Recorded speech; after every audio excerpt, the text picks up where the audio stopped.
I'm Dre Dupre. This is Love the Danger, and we're here to talk about our new project, If It's Worth It to You. That was good. Bitch, I'm bitch, I'm top heavy. UPS just hauled us off the truck. Yeah, the drop heavy. Heard them boys got something in the tuck, but the stock sketchy. Everywhere I go, I'm sitting up like a box Chevy. What's your name? Where are you from? Describe your hometown. My name is Dre, aka Dre Dupre. I'm from Tacoma, Washington originally. I used to live in Texas, but I'm kind of all over the place. But yeah, so my hometown is kind of like, it can be a little gloomy at times, but it's also like one of those places that's very beautiful once you find the beauty in it. A lot of dreamers out there, a lot of people who want to be an artist or, you know, play basketball or, you know, because they tell us that's the only way to get out. But, you know, ultimately, like, it's just a wonderful place, man. I'm Joe. I make music as Love the Danger, and I'm from a small town called DeLand, Florida. Shout out DeLand. It's pretty racist, but it's my home.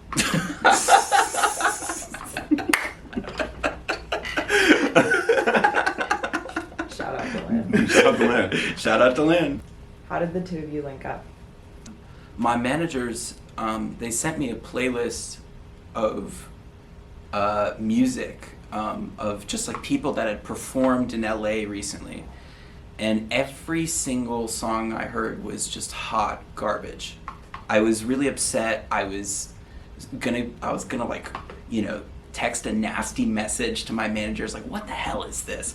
And then I heard Dre's song and I was blown away. I heard the integrity immediately and I knew I had to work with him. So I reached out. And I just happened to check my email, because typically I don't. But I did check my email and then showed up at this guy's house, didn't know him at all, and yeah, the rest is history. Honestly, like, I'm so grateful too, because it can be difficult to find somebody that has like a good collaborative chemistry. It's cool because we became friends through making the music. So I think it shows in the music itself. 100%. Yeah. It was like the music was the catalyst for the friendship. Right. You know. Exactly. Yeah, I think that's palpable when you hear the project. Yeah. Who is an unexpected artist or band that's inspired your music specifically? You know, honestly, I grew up listening to Gorillaz a lot, and the one thing I liked a lot about their music that I think I take into like my own music now is like trying a lot of different things. Like, they always had like a lot of variety in the genres that they played with, and I feel like I aim for the same thing whenever I'm making music. I mean, for me, the first person I thought of was Brian Wilson of the Beach Boys.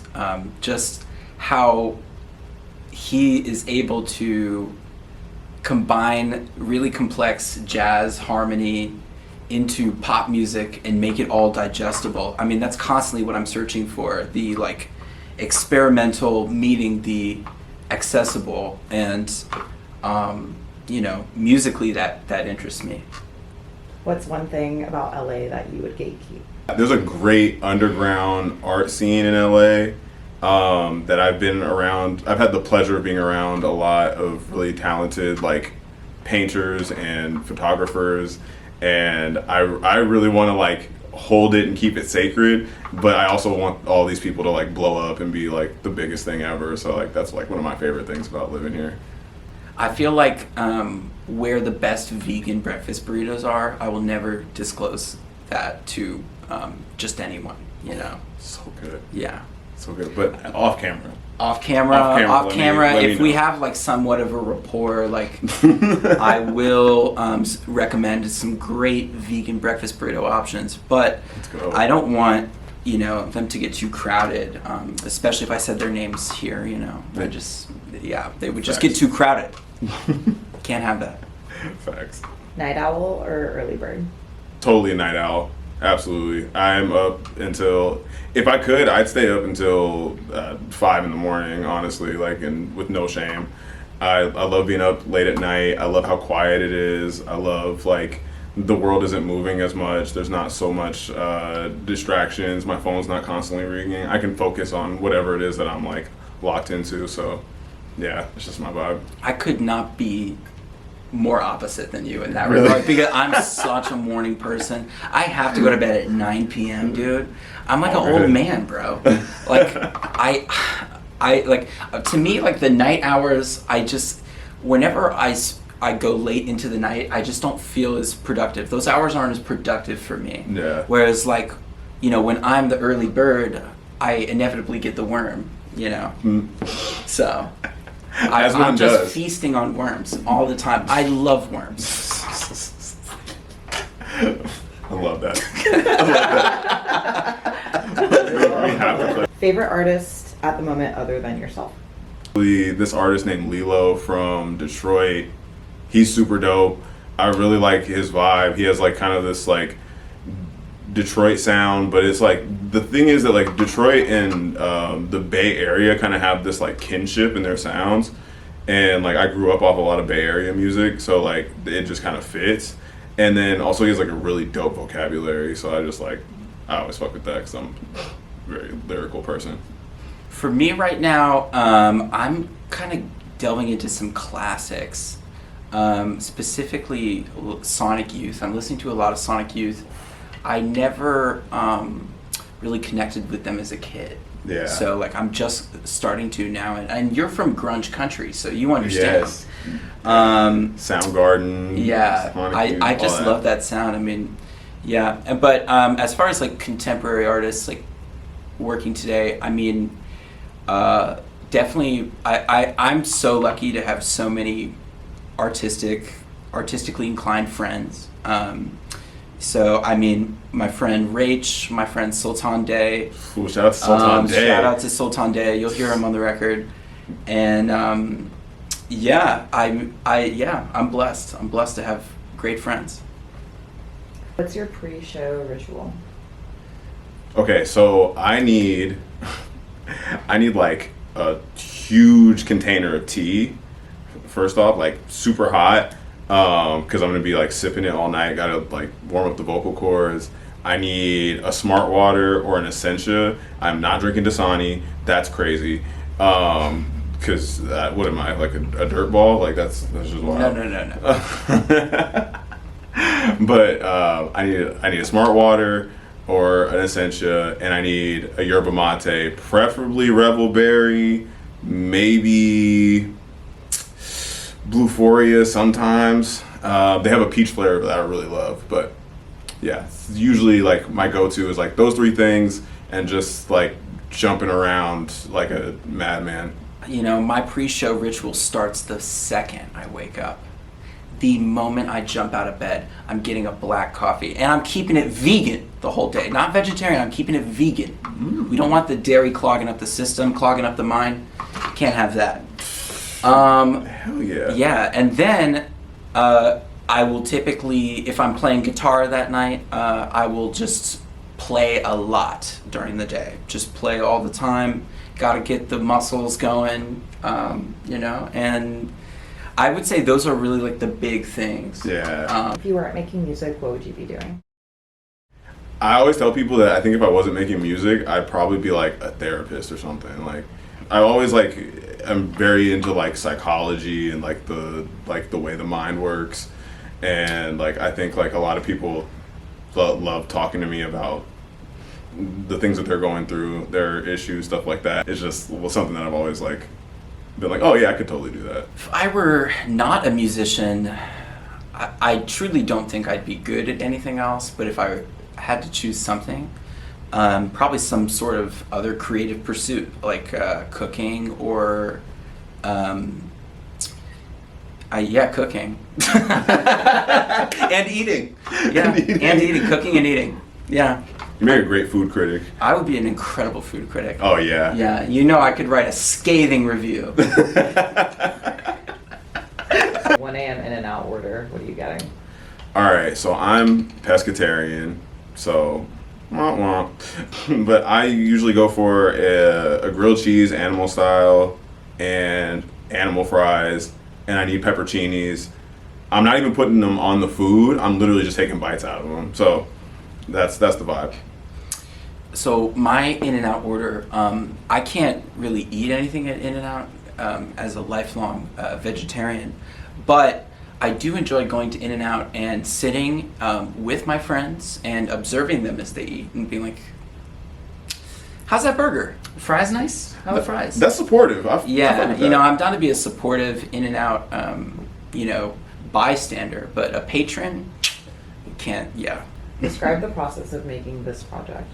We just kind of like started having sessions every week, and we made a first like couple songs that you'll maybe never hear, but we were just kind of like trying to find our flow and like figure each other out. And then once we did, I think we just like, it would be like I show up, we'd have nothing, and then Joe is literally a genius and comes up with this like very beautiful like beat and like instrumental, and then I'll sit there for however long it takes me to write a verse, and, and he'll patiently wait for me, and then by the end of it we just have like something dope. So yeah. Yeah, I usually we would start off with some sort of jumping off point, whether it would be like a guitar progression or even a synth part, and you know, that would kind of get the ball rolling on the idea. And then once I would flesh out the track and kind of, you know, build out the form a little bit, you just kind of have to leave Dre alone for 2 to 3 hours, and then when you come back, he has the most incredible verse waiting to be recorded. And so because we kind of found that flow, we just ended up making this project, and it sounded great. We're unstoppable. Unstoppable. We figured out the process. Yeah, exactly. Yeah. That was the important part. Mm-hmm. One drink that you can't live without. One drink you can't live without. We back at the yerba mate, baby. This is not a sponsored ad, but yerba mate, whatever flavor I'm feeling that day. Black coffee. Yeah, Vibes. as black as my shirt. Take it easy, Joe.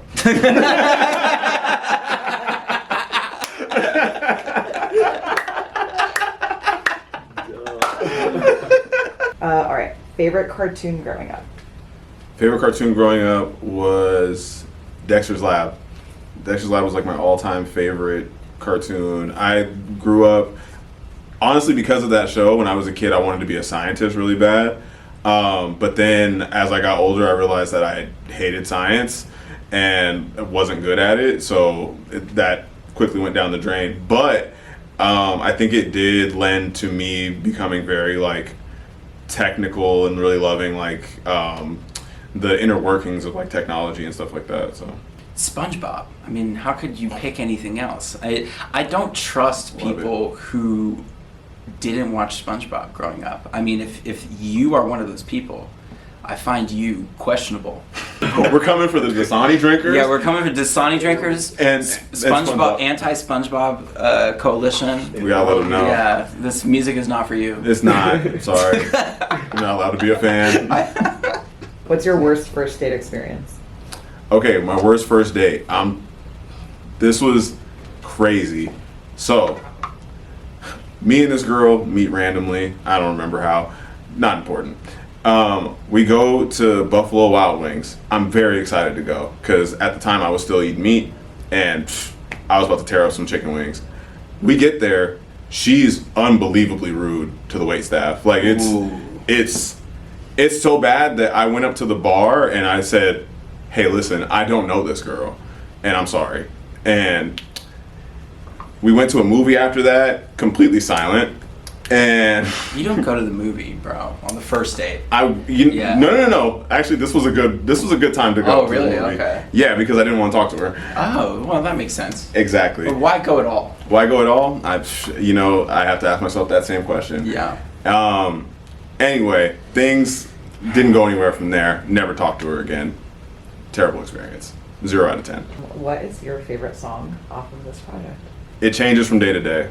I think right now I think it's Flower Print.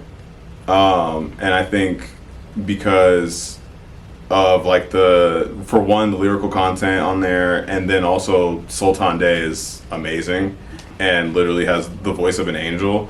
I don't even know how. We literally we did the hook for that in the morning and it was Ramadan. It was Ramadan, yeah. And he like hadn't had water, food, coffee, anything. Literally came in, knocked it out the park, and just it just made me love the song even more. So yeah, I think that's my favorite right now. I'm gonna have to agree. I think Flower Print might be my favorite, just because it was like simultaneously the first thing we did and also the last thing we did on the project. It was the last song that we finished, but the first one that we started that actually made the project. So it's been so cool to see like where it came from, like at the beginning of the project, and then for it to come together at the end so beautifully with Sultan.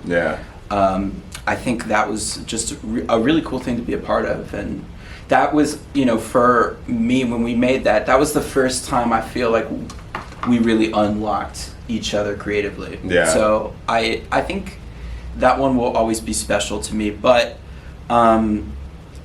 shout out Bless. I mean, Bless is great. Yeah, I just have to mention Bless because that was the first time I felt like we were really firing on all cylinders. Like, okay, we know how we work together now. Let's just push it to our full extent. Yeah, exactly. Now I want you to, dance all over this beat pretty much, So, yeah. Love that. Favorite place that you've traveled? The Philippines. Philippines is the best place, and I love all the people there. Very kind, like just very welcoming. It's like it just feels like one big family, and the sites there, beautiful islands. There's 1,000 islands if you didn't know. And yeah, it was just like such a great experience to be there, and yeah, it's probably my favorite. For me, it's Spain. Spain is the best country in the world. After this project comes out and we make trillions of dollars in the music industry, I will be cashing out and moving to Spain, and you will never see me again. Oh, I'll see you again. Yeah. Because I'm coming to visit. Okay, well, yeah. I will be there. 100%. You're invited. Thank you. Yeah. Thank you. What's your dream collaboration? Dream collabs, Don Toliver, Jay-Z, Kendrick Lamar, Tyler the Creator. For me, I would say Rosalia. I think she was the first person that came to mind. But also, I would love to make some bossa nova. I would love to travel. I would love to, go experience the world through music. So anywhere I could do that. If aliens came to Earth with no knowledge of music, what's the first album that you tell them to listen to? If it's worth it to you. Well, That's the answer. If it's worth it to you. I feel like that pretty much sums up the human experience, right? Exactly. Yeah. What's a concert that changed your brain chemistry? Recently, Sudan Archives.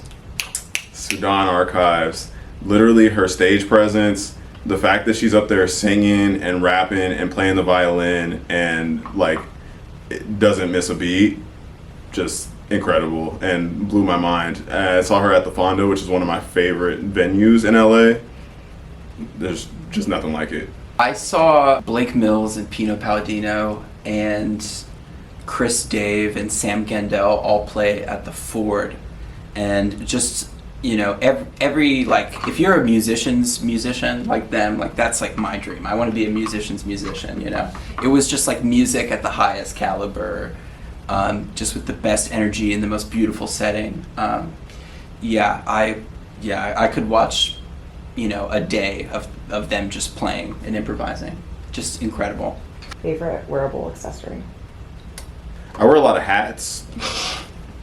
I'm not bald. I have hair. I just wear a lot of hats. I don't know. It's just always been a thing. I haven't been able to stop since I was probably like 11 years old. So it's just a constant in my life. You will see a never-ending rotation of hats. For me, it's this silver wheat link chain that I wear every day.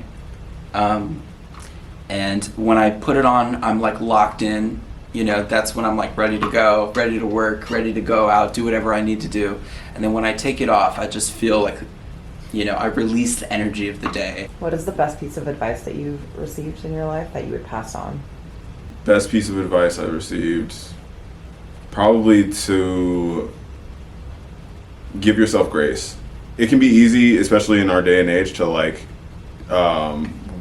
be hard on ourselves and to wish that we were somewhere that we're not when we're trying to accomplish a goal.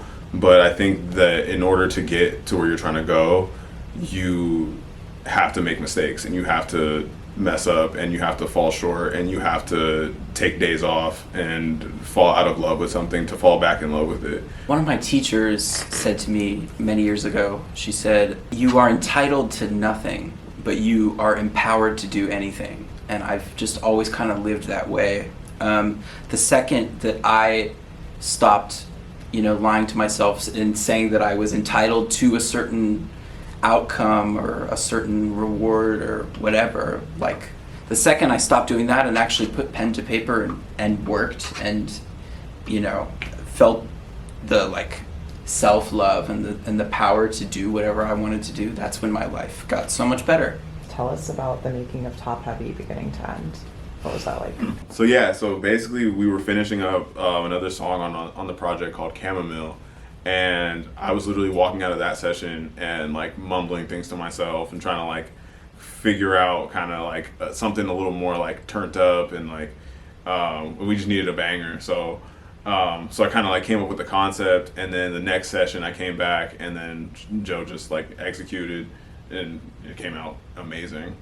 I think the jumping off point for that one was those synth chords. I think that was like the first thing I ended up laying down, and we kind of had an idea that we wanted to make something up tempo, and so just kind of choosing that BPM, that kind of like energy throughout. Like I was like hitting my guitar and getting all these really cool harmonics out of it, and those are chopped kind of throughout the record.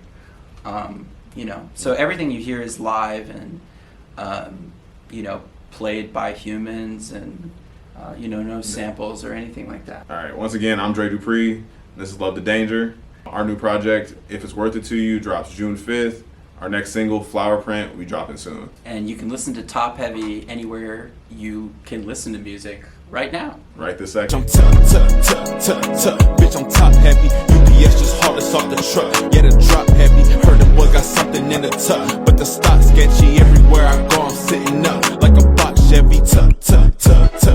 Bitch, I'm top heavy. UPS just hauled us off the truck. Yeah, the drop heavy. Heard the boys got something in the tuck, but the stock sketchy. Everywhere I go, I'm sitting up like a box Chevy.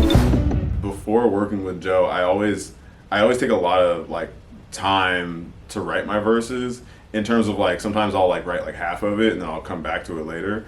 But like the way that we did our sessions, I would sit there and like write the whole verse front to back in our sessions, and I had never like it wasn't in like a habit for me. Bro, I wasn't letting you leave my place without the verse. Without the verse. Bro, I'm not letting you leave without the verse, bro. It's the toll to get out. You gotta have the verse. Exactly. Ready. And this it's is gotta the be price fire. you gotta pay. Yeah, It's it's gotta be a gotta good be fire. verse, bro. I won't settle. I was in there sweating because I was like, man, I hope he likes this. I hope no matter what I do, I was like, man, I gotta make sure he likes this.